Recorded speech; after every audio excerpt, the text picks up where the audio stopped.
like and subscribe my video and press the bell icon. पाँच ही पात के पनवात दोहरी सो पड़िया हो।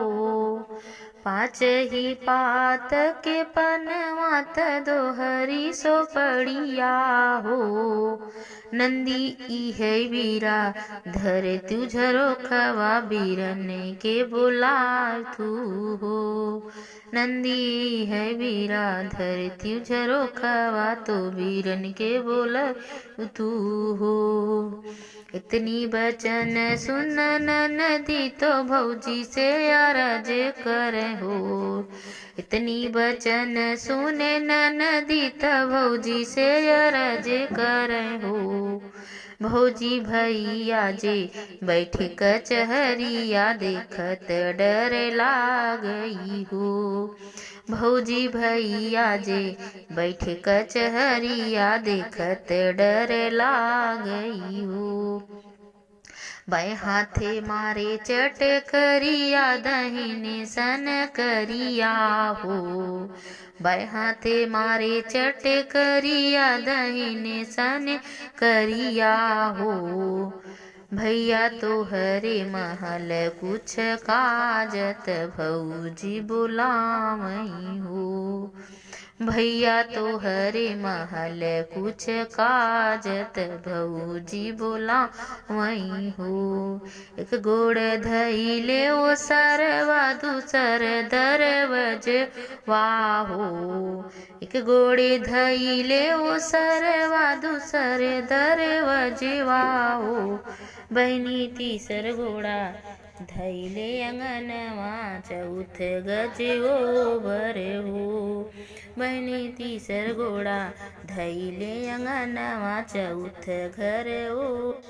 कह दे तू धना हवेलियात काहे के बोलावऊ हो। कह दे तू धना हवेलियात काहे के बोलावऊ हो। धना काहे के मनवा मलिन त हमसे बतायू हो। धना काहे का मनवा मलिन त हमसे बतायू हो। कि पिया दुखिया के बिटिया दहेज हम थोड़े पाए हो। कि पिया दुखिया के बिटिया दहेज हम थोड़ पाए हो। रामा की हम सूरतिया कहीं न मुखे नाही बोलई हो। रामा की हम सूरतिया कहीं न मुखे से नाही बोलई हो। नाही धन दुखिया के बिटिया दहेज भल खूब पाऊ हो। नाही धन दुखिया के बिटिया दहेज भल खूब पाऊ हो। धना चंद्र बदन यस सुंदर कवने अर्थ कई हो। धना चंद्र बदन यस सुंदर कवने अर्थ कई हो। नीची के जतिया सुअरिया त देखत घिनावन लागे हो। नीची की जतिया सुअरिया त देखत घिनावन लागे हो। धना आगे पीछे चलथे छवनवा देखत निक लागई हो। धना आगा पीछे चलथे लरिकवन देखत निक लागई हो। इतनी बचन सुन चरिया मन ही मनी सोचई हो। इतनी बचन सुन चरिया मन ही मन बिलेखई हो। रामा कवन करमवा से चूक पिया ताना मारई हो।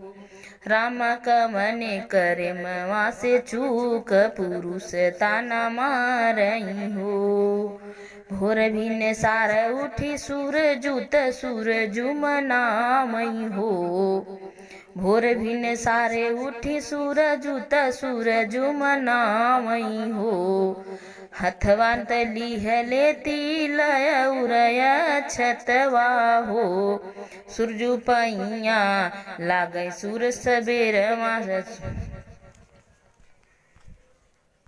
तिलय छतवा सूरज पैया लागई हो। राम हरि जी के मीठी मीठी बोलिया सकल होय के तेऊ हो। राम हरि जी की मीठी मीठी बोलिया सकल होय के सुनते हो। सासु ननद ताना मारै हंसी खुशी सही लेत हो। सासु ननद ताना मारत हंसी हंसी सही लेत हो। प्रभु पियवा जी मारई तनवा करजवा हमरे सालई हो।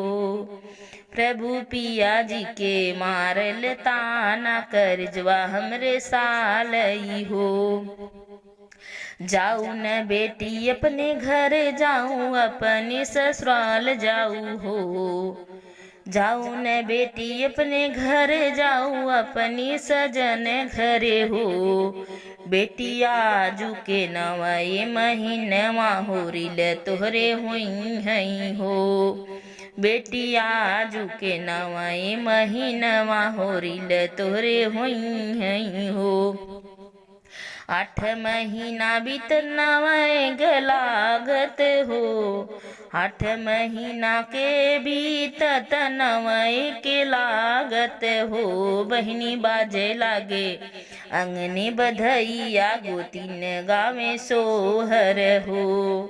बहनी बाजन लागे अने धन बधैया उठन लागे सोहर हो। बहनी छूटे गई बझनी के नाव बझनिया घरे सोहर हो। बहनी छूटी गए बझनी के नाम बझनिया घरे सोहर हो। Thanks for watching my video, friends.